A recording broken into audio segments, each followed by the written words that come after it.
bienvenidos a una nueva emisión de Comunicando el Derecho. Mi nombre es Ana Karen Alcázar Vázquez y una vez más tendré el gusto de ser la locutora de este programa. A todas las personas que nos sintonizan en este podcast les agradecemos su interés por conocer el derecho con nosotros, lo cual mis compañeros y su servidora estamos muy emocionados por estar aquí una vez más. El día de hoy hablaremos, analizaremos y compartiremos temas muy interesantes. Me imagino que se deben estar preguntando cuáles son esos temas. Bueno, sin más que agregar, los presentaré. Como tema principal tenemos el Estado, después tenemos el concepto de Estado, las actividades y atribuciones del Estado, las funciones del Estado y la división de poderes. Luego tenemos el poder ejecutivo, legislativo, judicial, los actos formales y materiales del Estado, la organización administrativa, después la administración pública, centralizada, descentralizada, la administración paraestatal y la medios de administración.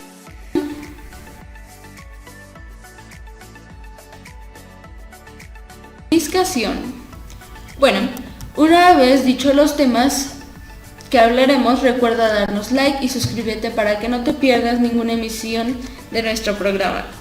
Sin más que agregar, ve por un café o un refresco, algún refrigerio para que puedas disfrutar una vez más del interesante programa que te traemos. Ahora presentaré a mis compañeros e invitados. De a mi primer invitado y compañero, José Manuel, quien estoy segura nos asombrará con sus argumentos. Hola Dana, es un gusto estar aquí de nuevo con ustedes. Espero dar lo mejor de mí y poder impresionar a esta gran audiencia. Gracias por estar una vez más en el programa. Ahora me da gusto presentar a un colega y compañero, Eduardo Jesús. ¿Qué tal? Es un gusto estar aquí otra vez con ustedes para hablar en este caso de un tema también muy importante como lo es el Estado. Te agradezco que estés una vez más en el programa y que nos hables de lo que has aprendido. Ahora a nuestro último pero no menos importante colega y compañero, Javier Isaí. Hola, es un gusto estar una vez más aquí en este podcast. Sin más que agregar, comencemos. Ok, el primer tema del que hablaremos es concepto de Estado, lo cual nos dice que el Estado es el concepto político referido a una forma de organización social que cuenta como instituciones soberanas y que regulan la vida de una cierta comunidad de individuos en marco territorial nacional. Ok, el Estado por consiguiente es una que consiste en las relaciones de voluntad y variedad de hombres. Como un ejemplo tenemos, base del Estado encontramos hombres que mandan a hombres que obedecen y que además estas relaciones de dominio también tienen entre sí las relaciones de igualdad. Ok, José, ¿quieres comentar algo al respecto? Pues la base del Estado encuentra una serie de hechos sociales y también una serie de relaciones humanas. Gracias, compañero. Ahora, como segundo tema por hablar tenemos las actividades y atribuciones del Estado. La actividad del Estado es el conjunto de actos materiales, jurídicos, operaciones y tareas que realizan en virtud de las atribuciones que la legislación positiva otorga. El otorgamiento de dichas atribuciones obedece a la necesidad de crear jurídicamente los medios adecuados para alcanzar los fines estatales, y esto para denominar lo que hemos llamado atribuciones del Estado. Ahora, como ejemplo tenemos que el Estado es el que obtiene obligaciones y atributos. Eso lo podemos ver con los funcionarios públicos que tienen la obligación con los ciudadanos de dar buenas respuestas y en cuanto a peticiones, pero igual estos merecen o obtienen dichos atributos. Ahora, Eduardo, estoy segura de que tienes algún comentario respecto a este tema. Creo que sí, Dana. Mediante sus atribuciones, el Estado ejecuta una serie de actos y hechos que le permiten realizar sus objetivos que pueden ser diversos, como de seguridad, vigilancia, prestación de servicios, salubridad, económicos y culturales. Gracias, compañero. Ahora seguiremos complementando este interesante tema del Estado con las funciones.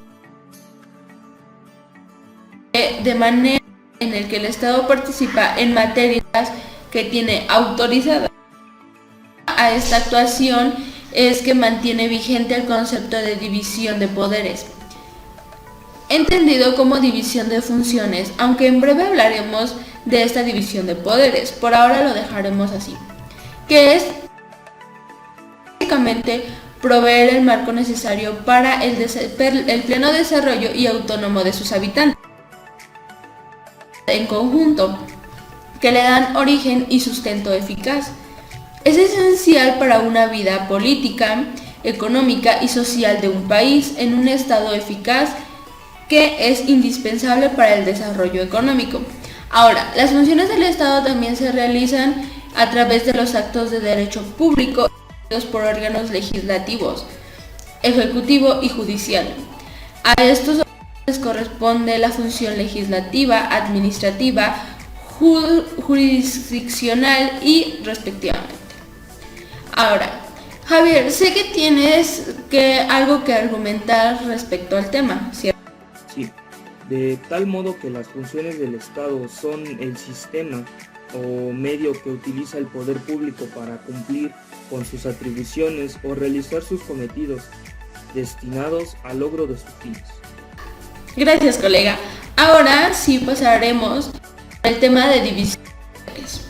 El procedimiento es la ordenación del poder de autoridad que busca el equilibrio y armonía de fuerzas mediante procesos de peso y de contrapeso.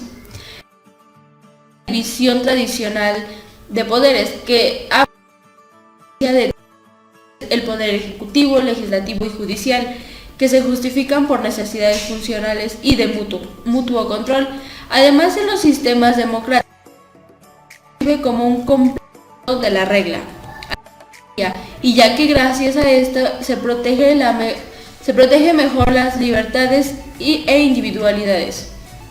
Ahora, como podemos ver aquí en el país mexicano, recae en el presidente de la nación, el cual va cambiando cada 6 años. En el Poder Judicial se deposita y el Legislativo se confía en el Congreso Federal, y este se divide en 2 cámaras, la cual es la Cámara de Senadores y de Diputados.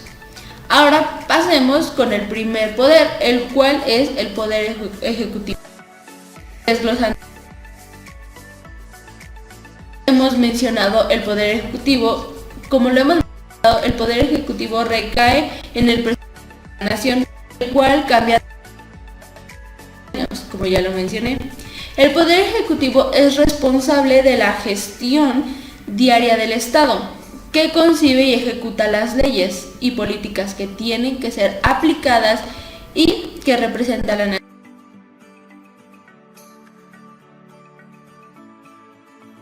Y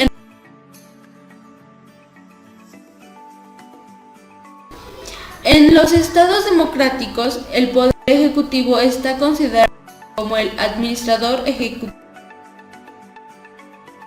la cual representa y de la cual se debe ser firme su garante. Una vez concluida esta participación, con nuestro invitado, quien nos argumentará muchos. Muchas gracias por cederme la palabra, Dani. Debo de felicitarte por tus grandes aportes. Me has asombrado con la vasta información que has dado el día de hoy, y debo decir que tiene una gran relación con los temas que daré a continuación, como por ejemplo, comenzaré con el Poder Legislativo. El Poder Legislativo de los Estados Unidos mexicanos se deposita en un Congreso General que se divide en 2 cámaras, una de diputados y otra de senadores. Ambas cámaras tienen el mismo poder, puesto que representan igualmente al pueblo mexicano. Como por ejemplo, este tipo de sistema también podrás ser denominado como un sistema bicameral, reiterando por supuesto que estará regido por una parte por una Cámara de Senadores y una Cámara de Diputados. Cabe señalar también que este poder tendrá la función de dictar leyes o generar normas. También podrá establecer o decretar impuestos y contribuciones nacionales, además de representar también a la ciudadanía. Ahora, para la integración de cada una de estas partes, pues tal como lo estipula la Constitución Política de los Estados Unidos Mexicanos, La Cámara de Diputados estará integrada por 300 diputados y diputadas, electos según el principio de votación mayoritaria relativa, mediante el sistema de distritos electorales uninominales, así como por 200 diputados y diputadas que serán electos según el principio de representación proporcional. ¿Mediante qué? Pues mediante el sistema de listas regionales, votadas en circunscripciones plurinominales. ¿Me permites, José? Por mi parte he investigado algo al respecto, y para la Cámara de Senadores se integra un % de 28 senadoras y senadores, de los cuales en cada estado, según el principio de la votación de la mayoría relativa a la primera minoría. Así es, Dana, tienes toda la razón. Sin en cambio, aún nos falta otra parte orgánica que conforma el Estado y es el Poder Judicial. El Poder Judicial de la Federación se deposita en una Suprema Corte de Justicia, en tribunales colegiados de circuito, en tribunales unitarios de circuito, en juzgados de distrito, en el Jurado Popular Federal y en los tribunales de orden común de los estados del distrito y de los territorios federales que actúan como auxiliares de los anteriores. El Poder Judicial de la Federación tiene especial importancia en virtud de que por su especial funcionamiento sirve como órgano de control para otros poderes. El Poder Judicial controla también al Ejecutivo mediante el juicio de amparo. Un ejemplo de ello es que el Poder Judicial tiene a interpretar la ley y aplicarlo mediante cada caso bajo un sistema democrático, de forma que proteja los derechos de los ciudadanos, además de hacer cumplir las obligaciones que estos pueden o pudiesen llegar a tener dentro de esta misma sociedad. Para tener un concepto más amplio, tendremos ejemplificados a los actos legislativos, como son la emisión de reglamentos de carácter interno, fijar la jurisprudencia, y también a los actos administrativos, que es la designación de jueces de distrito y magistrados de circuito, nombramiento de demás personal de las distintas dependencias del Poder Judicial, inspección a juzgados y tribunales, como la elaboración del proyecto de su presupuesto de egresos. Es muy importante todo lo que has mencionado, José, pero tengo algunas dudas acerca de los actos formales y materiales del Estado. ¿Podrías hablarnos un poco más acerca de este tema? Claro que sí, compañero. Mira, tenemos por concepto que para los actos formales y materiales del Estado, el acto jurídico es el hecho humano, voluntario o inconsciente y lícito, que tiene por fin inmediato establecer entre las personas relaciones jurídicas, crear, modificar o extinguir derechos y obligaciones. El acto jurídico produce una modificación en las cosas o en el mundo exterior porque así lo ha dispuesto el ordenamiento jurídico. Estos, desde su naturaleza, se dividen en actos materiales y actos jurídicos. Los primeros no producen ningún efecto de derecho y los segundos sí engendran consecuencias jurídicas, desde las voluntades que intervienen en la acumulación del acto. Por ejemplo, tenemos dos tipos de voluntades. En la primera tenemos la voluntad única. Se conserva este carácter aun cuando en el procedimiento se hagan necesarios otros actos de voluntad, y por consiguiente tenemos la voluntad por el concurso de voluntades, cuando intervienen diversas voluntades en la formación de tal acto. Pero bueno, para que se pueda ejercer tal acto administrativo, por ejemplo, debemos tener varios elementos que le integran. En tal caso tenemos el sujeto, que es el órgano que en representación del Estado formula tal declaración de voluntad. Tenemos también a la competencia, que es la cantidad de poder que se posee o posee un órgano para llevar a cabo un acto administrativo. Tenemos también un acto jurídico. Este tiene como fin entrelazar, crear o extinguir derechos y obligaciones, como ya lo hemos mencionado, entre personas jurídicas, de tal modo que éstas podrán modificar tal cosa. Como por ejemplo, este tipo de actos podemos verlos representados en los préstamos, donde nosotros debemos tener en cuenta también los intereses que se nos asignaran. También podrían estar representados la otorgación de licencias o exoneraciones de impuestos. Es muy cierto todo esto, compañero, mas sin en cambio creo que podría llegar a tener una relación con la organización administrativa. ¿Qué te parece si proseguimos con este tema? Así es, colega. Pues como último tema de mi participación, tenemos a la organización administrativa. Este tiene como función mencionar un objeto jurídico, regulado jurídicamente, realizando fines jurídicos, aunque tengan proyecciones sociales.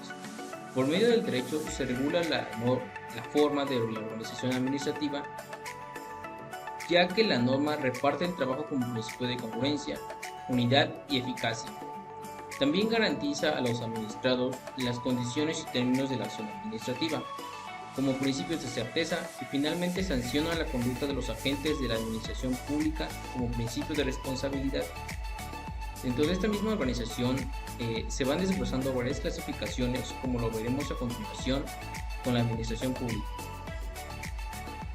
Tal como lo estipula la Constitución Política de los Estados Unidos Mexicanos, la administración pública federal será centralizada y paraestatal conforme a la ley orgánica que expida el Congreso, que distribuirá los negocios del orden administrativo de la Federación y que esos estarán a cargo de las Secretarías de Estado, y definirá las bases generales de creación de las entidades paraestatales y la intervención del Ejecutivo Federal en su operación.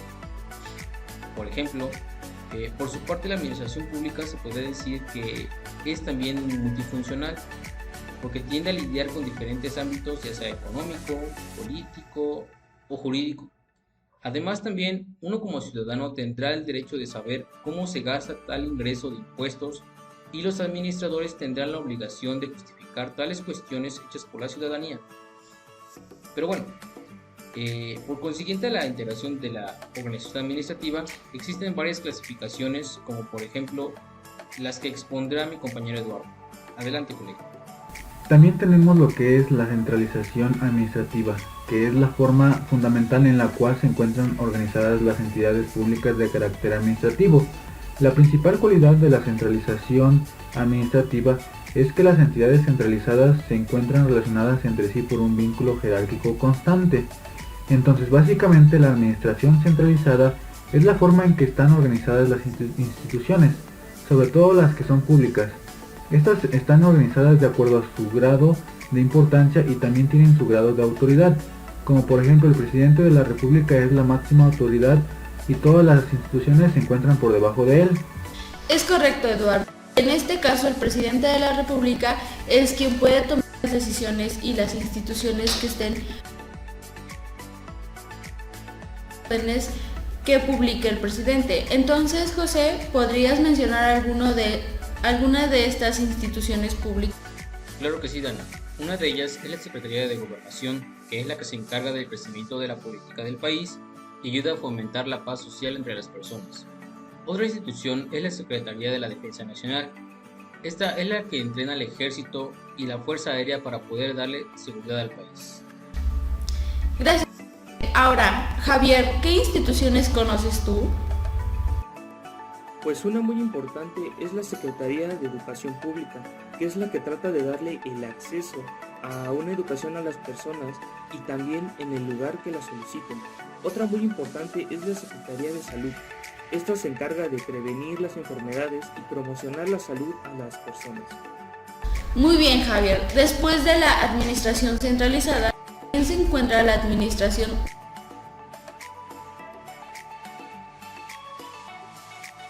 Por favor.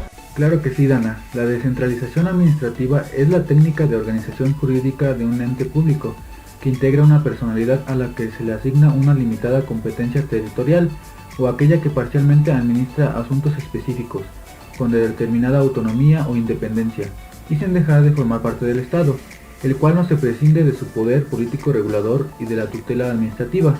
Entonces, la administración descentralizada consiste en que cada institución tiene más autoridad, por eso pueden realizar más actividades de manera independiente y pueden tomar decisiones para resolver sus problemas de una manera más eficiente, para cumplir sus objetivos, aunque aún así tienen ciertos límites o restricciones.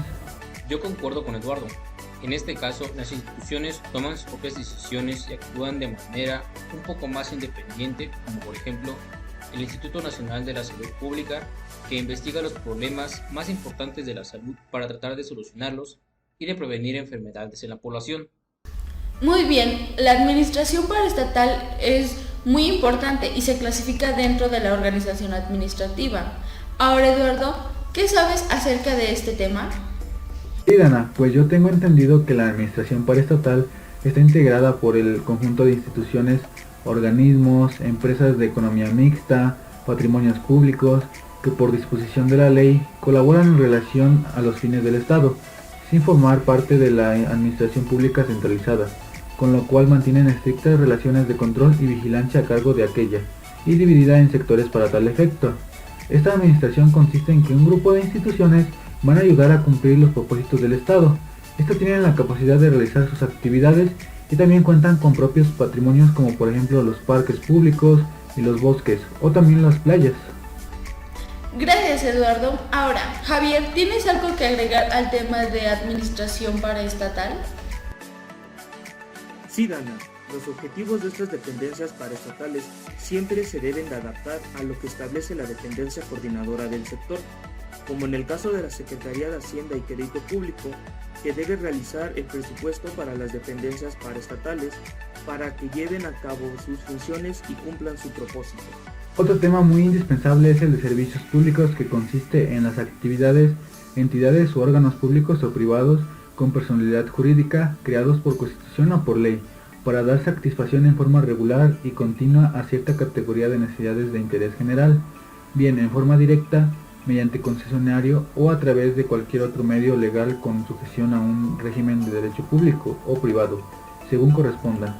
Entonces, los servicios públicos son todas las obligaciones o actividades que debe realizar una dependencia de una manera eficiente y constante para satisfacer las necesidades de la comunidad, como por ejemplo los servicios domiciliarios, que son el de agua potable, electricidad, gas doméstico y el de alcantarillado. Continuando con los servicios, ¿qué otros conoces, José?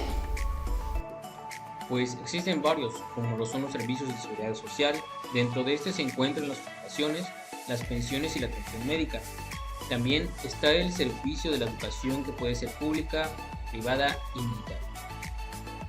Son los diversos medios administrativos utilizados por el Estado para adquirir la propiedad, como son la expropiación por causa de utilidad pública, la confiscación, la requisición, el decomiso y la nacionalización. Hay una gran diversidad de medios administrativos que utiliza el Estado para hacerse con propiedades, como la confiscación. Bueno, ¿nos podrías explicar lo que es la expropiación? Por supuesto, la expropiación es un procedimiento administrativo de derecho público, en virtud del cual el Estado y en ocasiones un particular, subrogado en sus derechos unilateralmente y en ejercicio de su soberanía, procede legalmente en forma concreta en contra de un propietario o poseedor para la adquisición forzada o traspaso de un bien por causa de utilidad pública mediante una indemnización justa. La expropiación se justifica por los elevados fines que el Estado tiene a su cargo, apremiado por las urgentes e ineludibles necesidades sociales. Un Estado soberano es el supremo regulador de la vida colectiva, por lo que el ejercicio de ese poder soberano le permite eliminar los escollos que dificulten la acción administrativa. Para que se lleve a cabo la expropiación se necesita la expedición de la ley de expropiación, la iniciación del procedimiento expropiatorio, la declaración de expropiación, la notificación de las declaraciones de expropiación y autoridad a la que se le corresponde la ejecución de la expropiación, y por último la intervención judicial. Así que la expropiación es un procedimiento administrativo de derecho público en el cual el Estado procede legalmente en forma concreta en contra de un propietario o poseedor por la adquisición forzada o traspaso de un bien. Pero entonces, ¿qué es la requisición? Bueno, la requisición es un procedimiento administrativo unilateral de cesión forzada de bienes que implica una limitación a la propiedad privada, principalmente que sean inmuebles, para satisfacer urgentes propósitos de la utilidad pública y mediante la indemnización correspondiente. La requisición es una figura administrativa muy cercana a la expropiación, obedeciendo ambas a razones de interés público. Implica la transferencia de propiedad de las cosas que se consumen, como víveres, forrajes, o la sola transferencia temporal del goce, como en el caso de la requisición de una empresa o de inmuebles. Surge en el derecho militar dándose ante una situación de guerra con el exterior o siendo un conflicto interior. Por medio de esta figura, el Estado va a adquirir bienes de manera temporal. La idea del constituyente de regular la requisición sintetiza la finalidad que las normas jurídicas en este punto han tenido desde hace siglos para limitar la acción de los ejércitos a efecto de preservar a la población civil de posibles saqueos, de los cuales muchas veces fueron víctimas en algún pasado. Las características de requisa son que debe ser decretada por alguna autoridad militar, obedecerá a una situación excepcional, debe ser mediante una indemnización y no implica perder la propiedad. La indemnización será proporcional a la temporal merma patrimonial que sufra el gobernado por la desposesión. Requisa de servicios personales, adquirir derechos a favor del Estado. Entonces, la requisición es un procedimiento en donde se ceden los bienes de forma forzada y que para satisfacer urgentes propósitos. ¿Qué utilidad pública y mediante la indemnización corresponde? Bueno, ahora es decomiso. El decomiso o comiso es la pérdida de los instrumentos y efectos del delito o infracción. Se le ha llamado la pseudopena del comiso. En el decomiso, nos encontramos con una pérdida parcial de los bienes de una persona por razones de interés público, contenidas en la legislación, es decir, parece como una sanción en el derecho penal y en el régimen de policía, en materia de seguridad, moralidad y salubridad. En el decomiso, el Estado puede destruir los objetos decomisados o asignarlos a un servicio público, también puede rematarlos a los particulares. El decomiso es una figura administrativa por medio de la cual el Estado amplió su patrimonio. Entiendo, el decomiso es una pérdida parcial de los bienes de una persona como una sanción en el derecho penal y en el régimen de policía, pero ¿qué hay de la confiscación? La confiscación es la adjudicación que se hace en beneficio del Estado de los bienes de una persona sin apoyo legal. También se afirma que toda expropiación sin una indemnización es una confiscación. Se trata de una medida administrativa arbitraria, símbolo del abuso de autoridad, que formó parte de las penas pecuniarias en beneficio del Estado.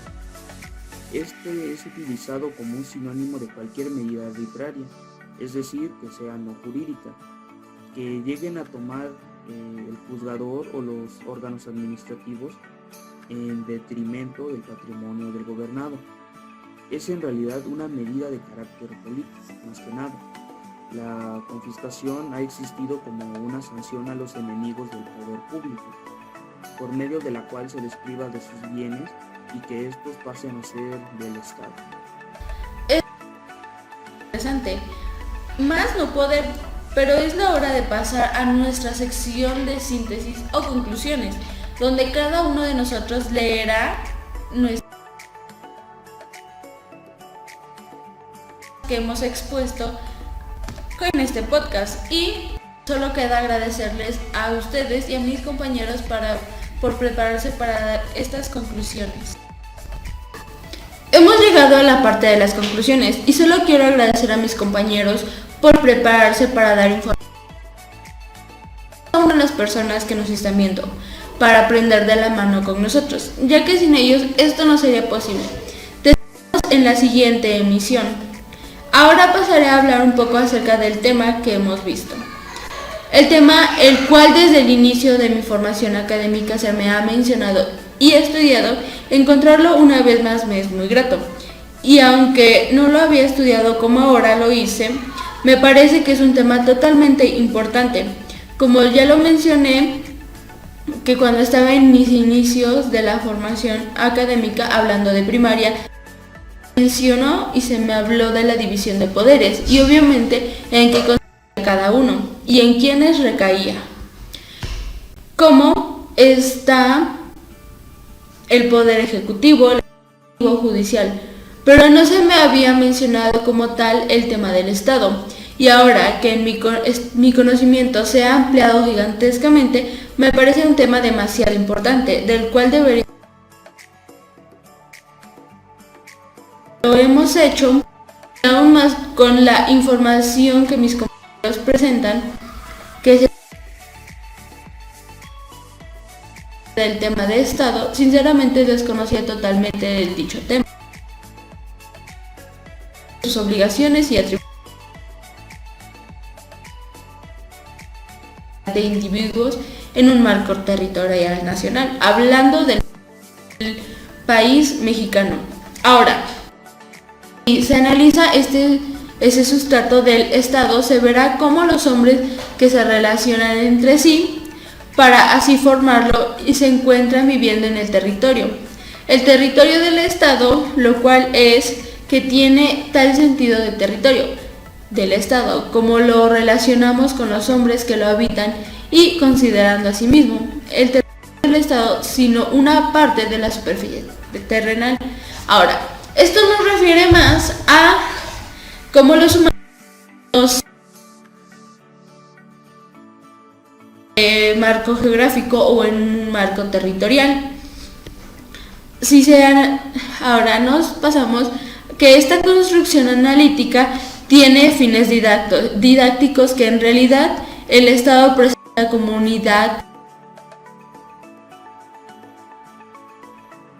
de partes que lo componen. Su vida es el resultado de una unión de esas notas que, aunque claramente para ejercer estas obligaciones y atribuciones del Estado se necesitan notas. La doctrina política se ha llamado esas notas del concepto del Estado y elementos. Si bien no todos son los pensadores contemporáneos, están de acuerdo que esa denominación por razones pedagógicas se conviene en conservarlas. La presentación de una sociedad humana como género próximo a la definición y a la existencia de diferentes especificaciones que anotamos a la continuación. Ahora, un territorio de asiento permanente es esa sociedad, un poder que se caracteriza en supremo y esto es soberano en el seno de una misma sociedad. El orden jurídico que se ha creado, definido y el poder estatal, que la estructura de la sociedad está en su base, una teleología peculiar que consiste en la combinación del esfuerzo común para obtener dicho público temporal. Ahora, hablando como tal del tema Estado, me parece claramente las funciones, ya que es un tema a todos los ciudadanos de la nación. Ahora, pasando con la adicción de poder, que el país de México en el Estado está dividido, como ya lo mencioné, en poderes, el cual es el poder ejecutivo, legislativo y judicial. Contamos que desde que México es un país independiente, a la precisión de una de las bases de la estructura gubernamental, que el principio de la división del ejercicio del poder, así llamado,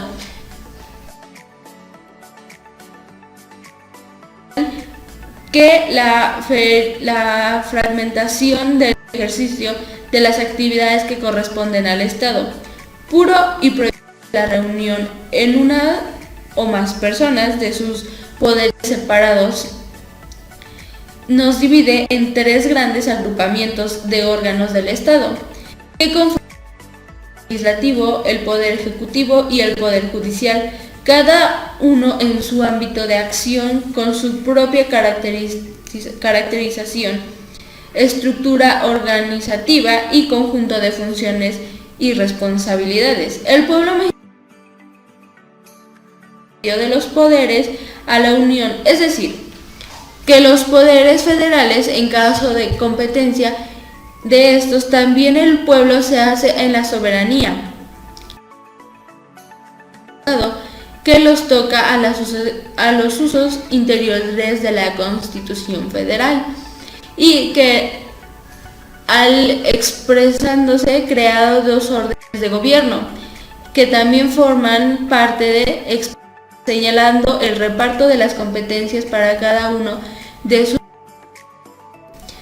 Pasando al poder legislativo, nos dice que el Congreso de la Unión está formado por el poder de la Cámara de Diputados y de la Cámara de Senadores. Ahora, el Ejecutivo es la doctrina que define al conjunto de órganos estatales que está en depositar a los que les confía los administradores pública y que encabeza por un funcionamiento denominado presidente, que es en el quien recae este poder. En el Poder Judicial vemos que se define en dos sentidos, como uno orgánico y otro funcional. Conforme al primero se denota la judicatura de misma. Es el conjunto de tribunales federales estructurados jerárquicamente y detonados en distintas competencias. Bajo el segundo sentido, dicho concepto aplica a la actividad de los órganos judiciales del Estado que estos desempeñan. Gracias. Pues ahora, con mi conclusión, puedo decir que a pesar de estar realizando estas sesiones virtualmente, he llegado a aprender demasiadas cosas, y siempre al finalizar cada sesión visualizo cada concepto dado, y de ahí el punto de partida para poder seguir ampliando más mi conocimiento, como por ejemplo los temas dados el día de hoy, tomando de referencia al Estado desde su concepto que lo define como un ámbito político referido a una forma de organización social que cuenta con instituciones soberanas. Desde ahí ir relacionándolo con sus demás clasificaciones o hasta, por ejemplo, las actividades y atribuciones que ya mismo ha explicado mi compañera anteriormente. Así también las funciones que este mismo Estado tiene ante la sociedad, y siguiendo con la división de poderes. Cabe señalar que para esta división de poderes nosotros la podemos clasificar también como la parte orgánica que constituye un Estado, y para ello debemos tener en cuenta que existen tres poderes que rigen a una sociedad. Como primer punto visualizaremos el poder ejecutivo. Para entender este poder, de acuerdo a la Constitución Política de los Estados Unidos Mexicanos, será integrado por dos elementos fundamentales: el presidente de la República Mexicana y por el conjunto de órganos tales como las secretarías y departamentos. Por su parte, este poder tendrá la función de dirigir la acción de gobierno, dirigir las relaciones exteriores y ratificar los acuerdos internacionales, y además de dictar y hacer cumplir las leyes que suele aprobar el propio gobierno. Pero para poder ejercer esas leyes, primero tendrán que ser aprobadas por el Poder Legislativo. Este será dirigido por un único Congreso de la Unión, que será denominado como un sistema bicameral, por la sencilla razón de estar constituido por una Cámara de Diputados y una de Senadores. Claro, eso dependerá de la forma de gobierno que pueda ser empleado en cada territorio. Y por supuesto, para el cumplimiento de estas mismas, se estará ejerciendo del Poder Judicial, que estará constituido por la Suprema Corte de la Justicia de la Nación, por el Consejo de la Judicatura Federal, el Tribunal Electoral del Poder Judicial de la Federación, por los tribunales colegiados de circuito, también por los tribunales unitarios de circuito y los juzgados de distrito. Por supuesto, también este poder sirve como órgano de control para otros poderes, como por ejemplo el Poder Judicial tendrá la virtud de controlar el Poder Ejecutivo mediante un amparo. También es importante mencionar a los actos formales y materiales del Estado, que tendrá por consiguiente a los actos jurídicos. Estos establecerán entre las personas relaciones jurídicas que pueden llegar a crear o modificar derechos y obligaciones. Claro, según sea el caso. Estos actos podrán también correlacionarse con los actos administrativos por ser unilaterales. Sin en cambio, no olvidemos a la organización administrativa. Esta también contiene un factor importante dentro del Poder Ejecutivo, ya que a través de las relaciones de jerarquía logran la dirección y ejecución para los fines de Estado. Dentro de esta misma organización o de esta misma administración, existen varias formas de organización, como lo estipula la Constitución Política de los Estados Unidos Mexicanos. Esta será centralizada y se dividirá en la Presidencia de la República, las Secretarías de Estado, la Procuraduría General de la República y por los departamentos administrativos. También será paraestatal, que quedarán conformados por los órganos descentralizados, tales como instituciones nacionales de crédito y por último la organización descentralizada. Como ya lo habíamos mencionado, son empresas de participación estatal, tales como instituciones nacionales de seguros y fianzas.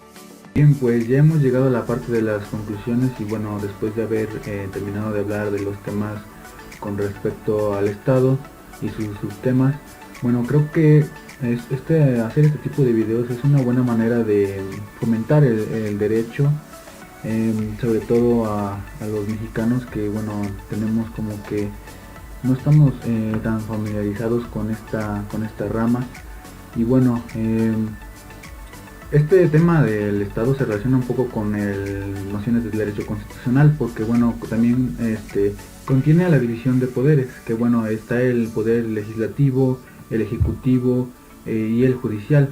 En el legislativo nos dice que sobre todo lo ejercen los senadores y diputados, que bueno, se encargan de promover nuevas leyes o de proponer nuevas reformas o cambios o modificaciones a las leyes que ya existen, sobre todo para pues tratar de traer un beneficio relacionado con lo económico a las personas o a la población en general. Bueno, y que bueno, en ocasiones en México pues no se cumple este objetivo la mayoría de las veces porque bueno, existen muchos problemas, como sobre todo cuando se reformó la energía eléctrica, que se buscaba pues generar mayores ingresos y bueno, la verdad es que no fue así porque generó mucho desempleo y esto no se obtuvo como tal un beneficio para la población, sino más bien se obtuvo un daño. Y bueno, también está el poder ejecutivo, que bueno, sobre todo se encarga de ejercerlo el presidente y que es elegido mediante las elecciones. Una vez que ya adquiera este puesto, tendrá la capacidad de poder ejecutar las leyes que se hayan realizado en la Cámara de Senadores y en la Cámara de Diputados. Luego está el poder judicial, que sobre todo se encargan de ejercerlo los jueces y tribunales. Tienen sus ciertos límites o restricciones en cuanto a las sanciones que aplican, así como también en la aplicación de las leyes. Y bueno, ya hablando más en relación con el Estado, con el tema del Estado, pues nos dice que en cuanto a los servidores públicos debemos de conocer sus obligaciones. Tienen sus obligaciones, deben de cumplir sus obligaciones y sus objetivos. Y bueno, en la mayoría de los casos aquí en nuestro país, servidores públicos como los presidentes municipales, hay una cierta cantidad de dinero que se les otorga para tratar de satisfacer las necesidades de la población o de la comunidad que le corresponda, porque obviamente no tienen que solucionar toda la región, sino todo el territorio que les corresponda.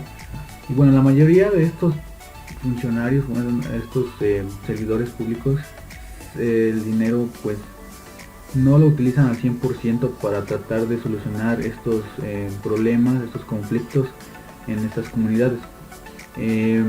Muy pocas de las veces se utiliza para tratar de implementar alcantarillado, con la construcción de puentes, la construcción de calles, y bueno, algunos pues hasta han terminado en prisión por hacer este tipo de robo de dinero. Ahora toca dar a conocer mi síntesis sobre los temas que hemos expuesto en este podcast. Por lo que podemos rescatar es que hay una gran diversidad de medios administrativos que utiliza el Estado para hacerse con propiedades como la confiscación, la requisición, el decomiso y la nacionalización. Todos estos son parte de los medios administrativos de la adquisición de la propiedad por parte del Estado. Si bien la expropiación es un procedimiento administrativo de derecho público en el cual el Estado procede legalmente en forma concreta en contra de un propietario o poseedor para la adquisición forzada o traspaso de un bien, pero en este medio administrativo se le da una indemnización justa a la persona que le fue expropiada su propiedad por causas de utilidad pública. La requisición es un procedimiento administrativo en el cual se ceden los bienes de forma forzada que implica una limitación a la propiedad privada para satisfacer urgentes propósitos, como lo sería